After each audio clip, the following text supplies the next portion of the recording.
In the beginning was the Logos, the Big Bang, the primordial Om. Big Bang theory says that the physical universe spiraled out of an unimaginably hot and dense single point, called a singularity, billions of times smaller than the head of a pin. It does not say why or how. The more mysterious something is, the more we take for granted that we understand it.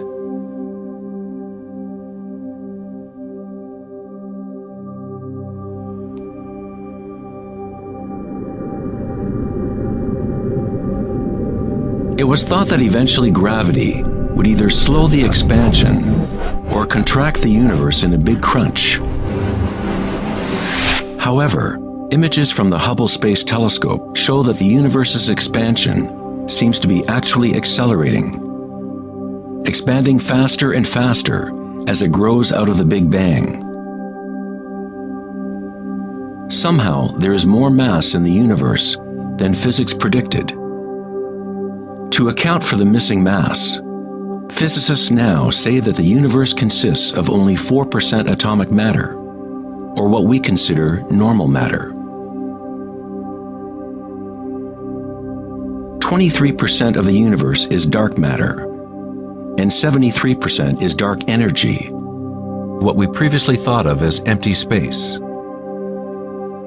It is like an invisible nervous system that runs throughout the universe, connecting all things.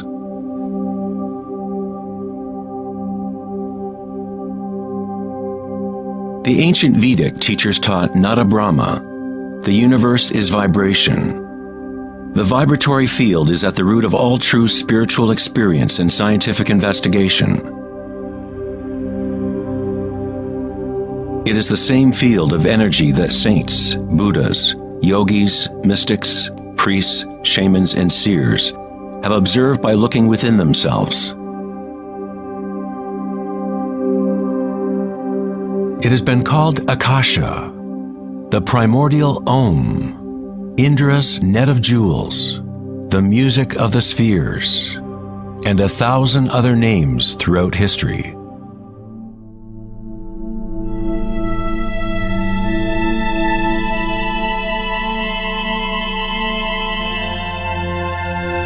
It is the common root of all religions.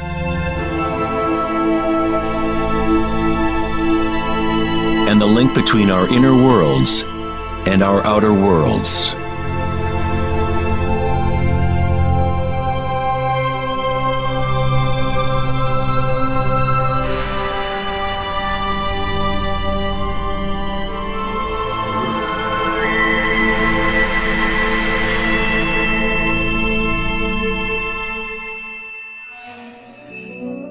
In Mahayana Buddhism in the 3rd century, they described a cosmology not unlike the most advanced physics of modern day. Indra's net of jewels is a metaphor used to describe a much older Vedic teaching, which illustrates the way the fabric of the universe is woven together. Indra, the king of the gods, gave birth to the sun and moves the winds and the waters. Imagine a spider web that extends into all dimensions. The web is made up of dewdrops, and every drop contains the reflection of all the other water drops. And in each reflected dewdrop, you will find the reflections of all the other droplets. The entire web in that reflection, and so on to infinity. Indra's web could be described as a holographic universe, where even the smallest stream of light contains the complete pattern of the whole.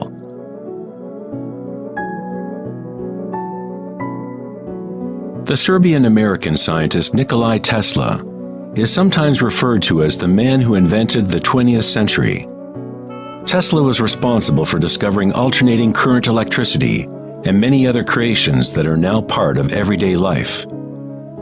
Because of his interest in the ancient Vedic traditions, Tesla was in a unique position to understand science through both an Eastern and Western model. Like all great scientists, Tesla looked deeply into the mysteries of the outer world, but he also looked deeply within himself. Like the ancient yogis, Tesla used the term Akasha to describe the etheric field that extends throughout all things. Tesla studied with Swami Vivekananda, a yogi who brought the ancient teachings of India to the West. In the Vedic teachings, Akasha is space itself, the space that the other elements fill, which exists simultaneously with vibration. The two are inseparable. Akasha is yin to prana's yang.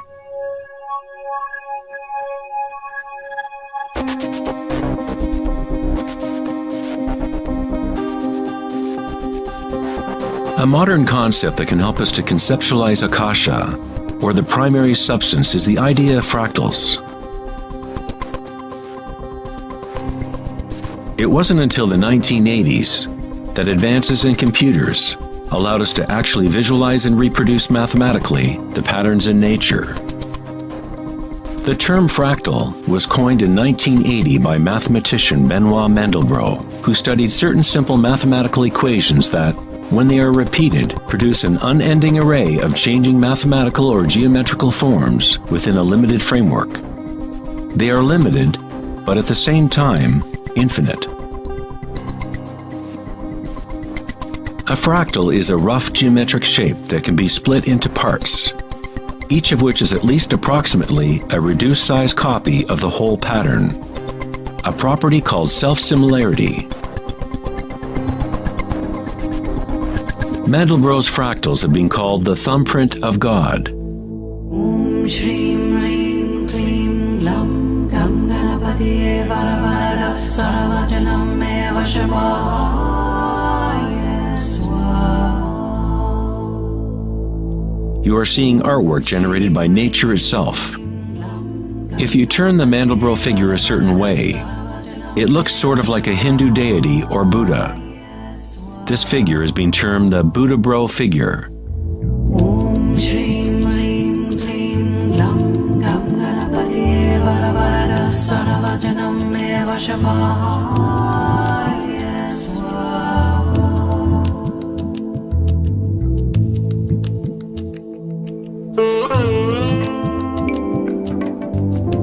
If you look at some forms of ancient art and architecture, you will see that humans have long associated beauty and the sacred with fractal patterns.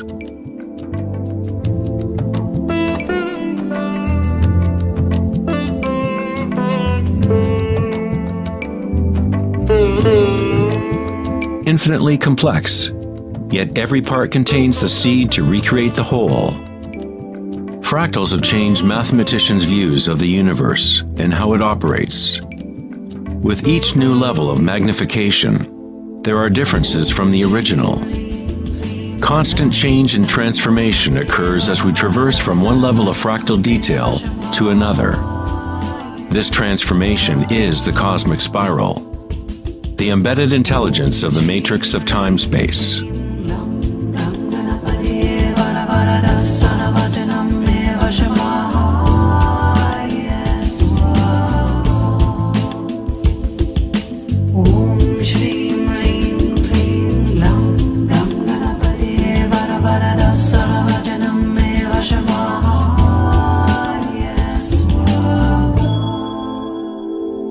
Fractals are inherently chaotic, full of noise and order. When our minds recognize or define a pattern, we focus on it, as if it is a thing. We try to find the patterns we see as beautiful, but in order to hold the pattern in our minds, we must push away the rest of the fractal.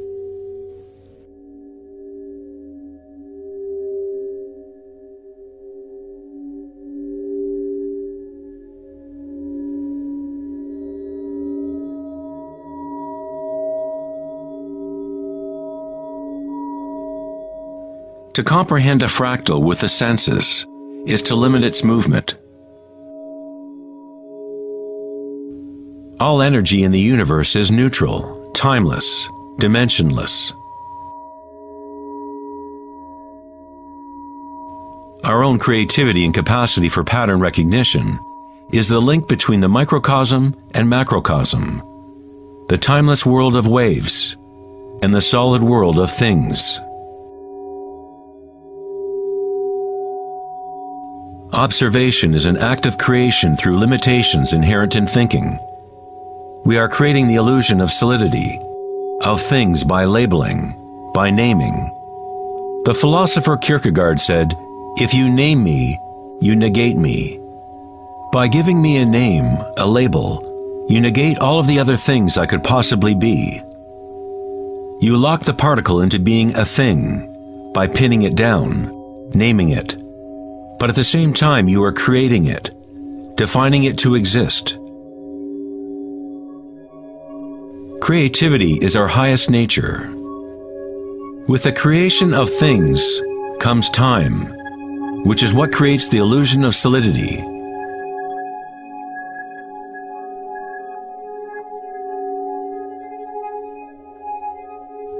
Einstein was the first scientist to realize that what we think of as empty space is not nothing. It has properties. And intrinsic to the nature of space is nearly unfathomable amounts of energy. The renowned physicist Richard Feynman once said, "There is enough energy in a single cubic meter of space to boil all the oceans in the world." Advanced meditators know that in the stillness lies the greatest power. The Buddha had yet another term for the primary substance, what he termed kalapas, which are like tiny particles or wavelets that are arising and passing away trillions of times per second.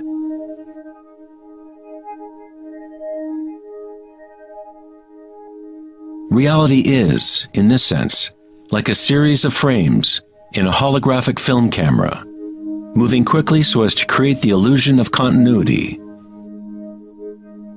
When consciousness becomes perfectly still, the illusion is understood, because it is consciousness itself that drives the illusion.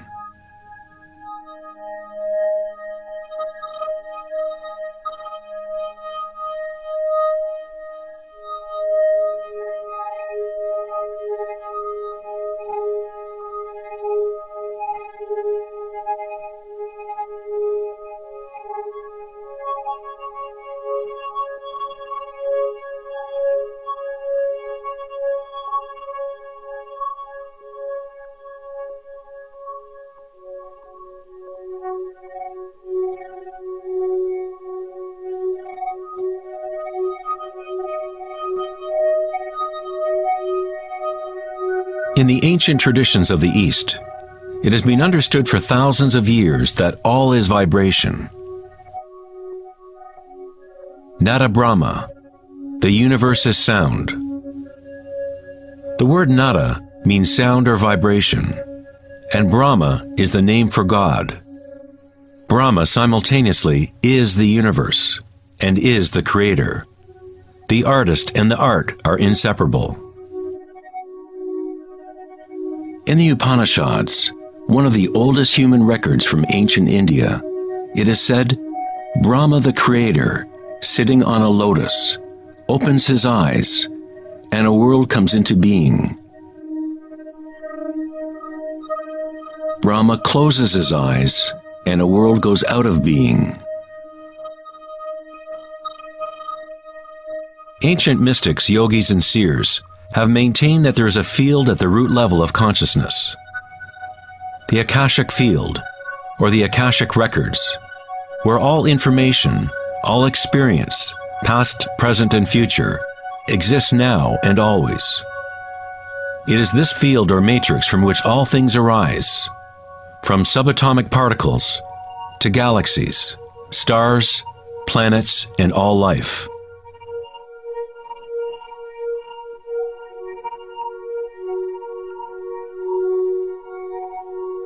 You never see anything in its totality, because it is made up of layer upon layer of vibration, and it is constantly changing, exchanging information with Akasha.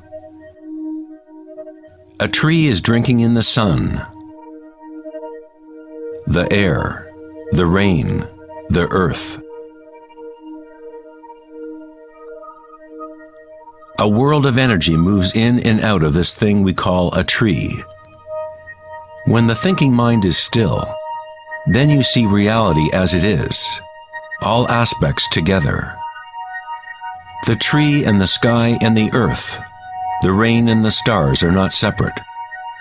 Life and death, self and other, are not separate, just as the mountain and the valley are inseparable. In the Native American and other indigenous traditions, it is said that everything has spirit, which is simply another way of saying everything is connected to the one vibratory source. There is one consciousness, one field, one force that moves through all. This field is not happening around you, it is happening through you, and happening as you. You are the you in universe. You are the eyes through which creation sees itself. When you wake from a dream, you realize that everything in the dream was you. You were creating it. So-called real life is no different. Everyone, everything is you. The one consciousness looking out of every eye. Under every rock.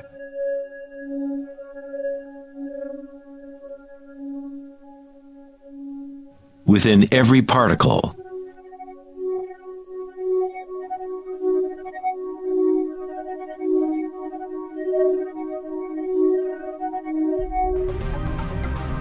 International researchers at CERN, the European Laboratory for Particle Physics, are searching for this field that extends throughout all things.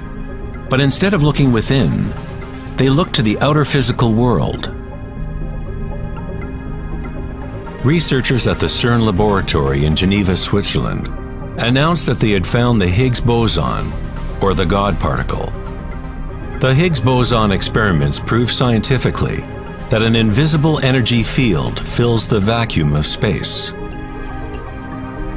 CERN's Large Hadron Collider consists of a ring 17 miles in circumference, in which two beams of particles race in opposite directions, converging and smashing together at nearly the speed of light. Scientists observe what comes out of the violent collisions. The standard model cannot account for how particles get their mass. Everything appears to be made of vibration, but there is no thing being vibrated.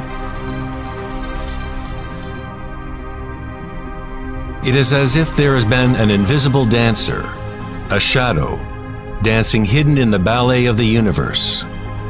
All the other dancers have always danced around this hidden dancer. We have observed the choreography of the dance, but until now we could not see that dancer.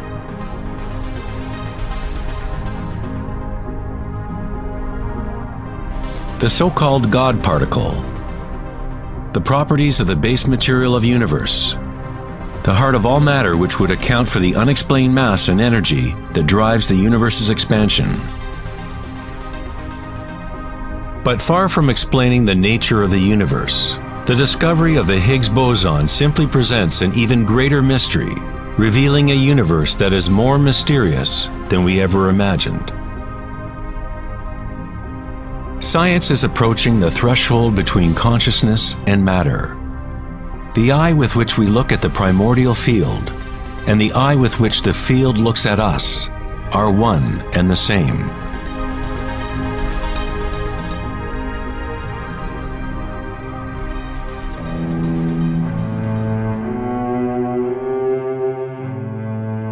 The German writer and luminary Wolfgang von Goethe said, "The wave is the primordial phenomenon which gave rise to the world."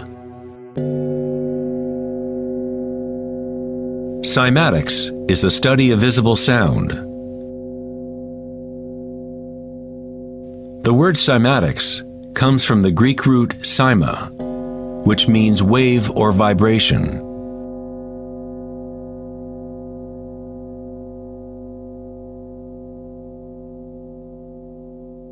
One of the first Western scientists to seriously study wave phenomena was Ernst Chladni, a German musician and physicist who lived in the 18th century.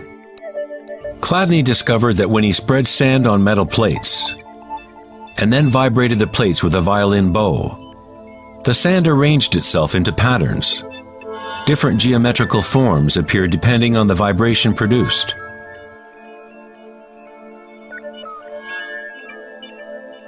Chladni recorded an entire catalog of these shapes, and they are referred to as Chladni figures. Many of these patterns can be found throughout the natural world, such as the markings of the tortoise, or the spot patterns of a leopard.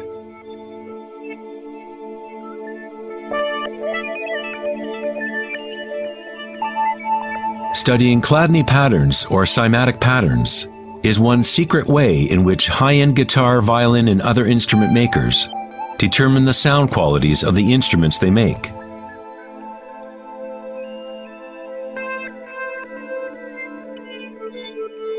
Hans Jenny expanded on Chladni's work in the 1960s.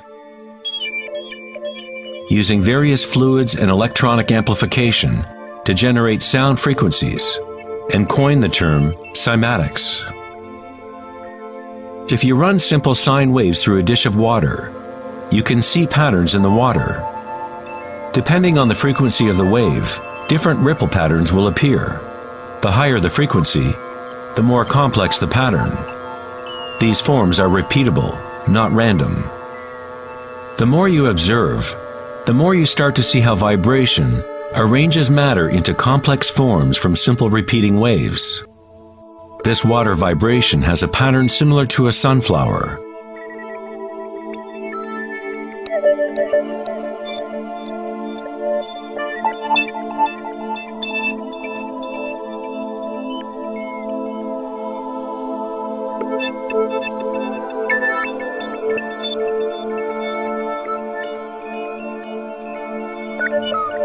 Simply by changing the sound frequency, we get a different pattern.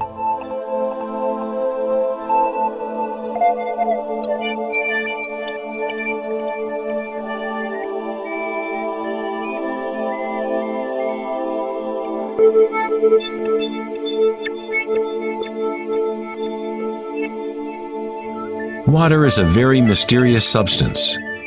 It is highly impressionable. That is, it can receive and hold on to vibration. Because of its high resonance capacity and sensitivity, and an inner readiness to resonate, the water responds instantaneously to all types of sonic waves. Vibrating water and earth make up the majority of mass in plants and animals.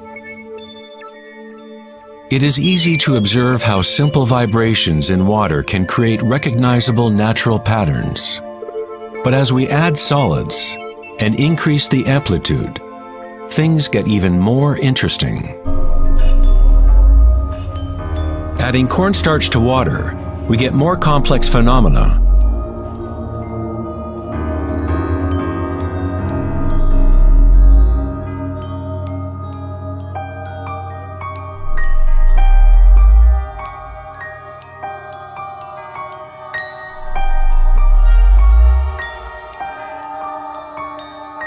Perhaps the principles of life itself can be observed as vibrations move the cornstarch blob into what appears to be a moving organism.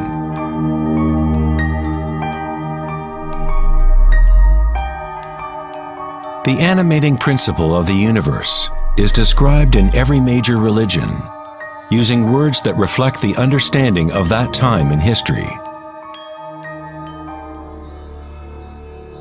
In the language of the Incas, the largest empire in pre-Columbian America, the word for human body is Alpa Kamasca, which means literally, animated earth.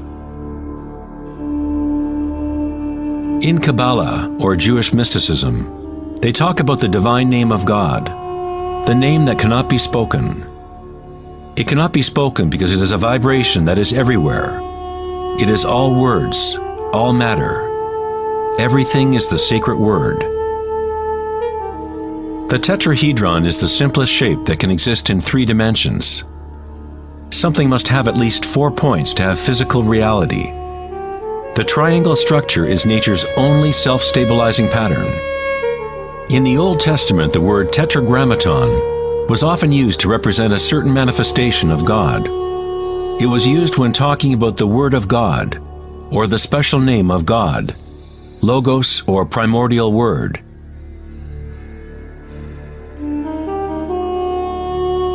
The ancient civilizations knew that at the root structure of the universe was the tetrahedral shape. Out of this shape, nature exhibits a fundamental drive toward equilibrium, Shiva, while it also has a fundamental drive towards change, Shakti.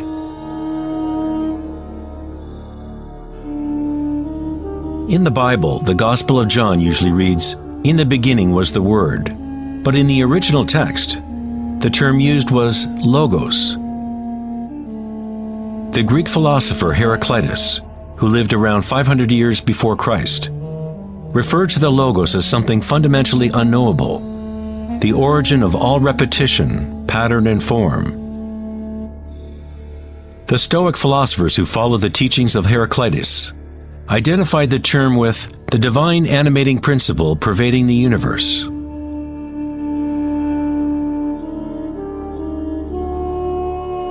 In Sufism, the Logos is everywhere and in all things. It is that out of which the unmanifest becomes manifest.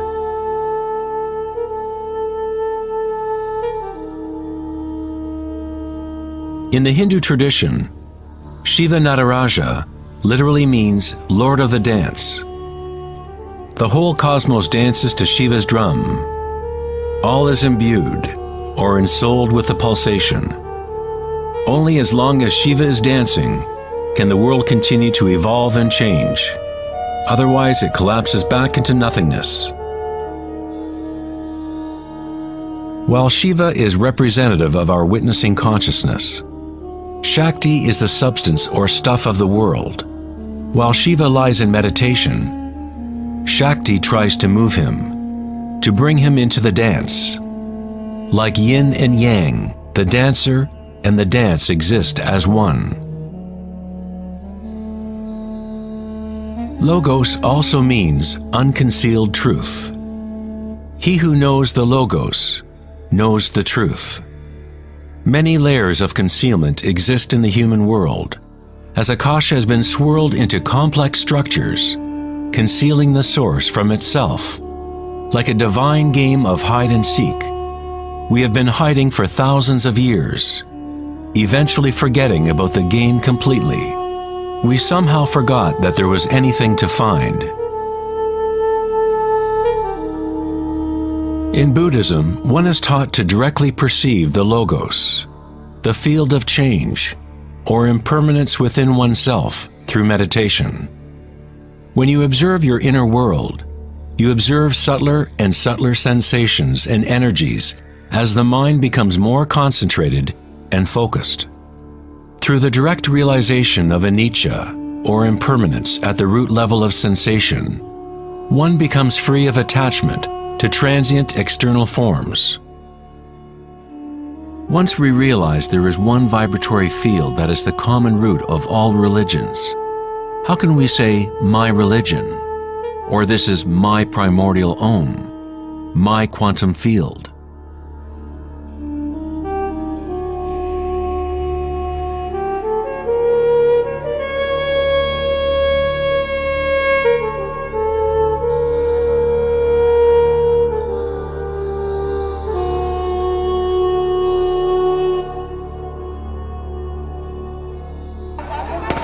The true crisis in our world is not social, political, or economic. Our crisis is a crisis of consciousness, an inability to directly experience our true nature, an inability to recognize this nature in everyone and in all things.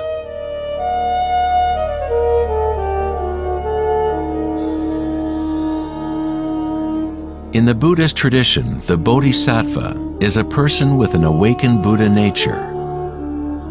A Bodhisattva vows to help to awaken every being in the universe, realizing that there is only one consciousness. To awaken one's true self, one must awaken all beings,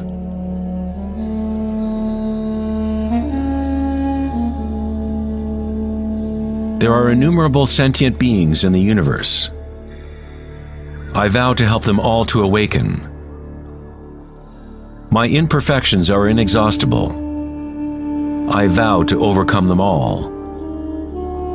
The Dharma is unknowable. I vow to know it. The way of awakening is unattainable. I vow to attain it.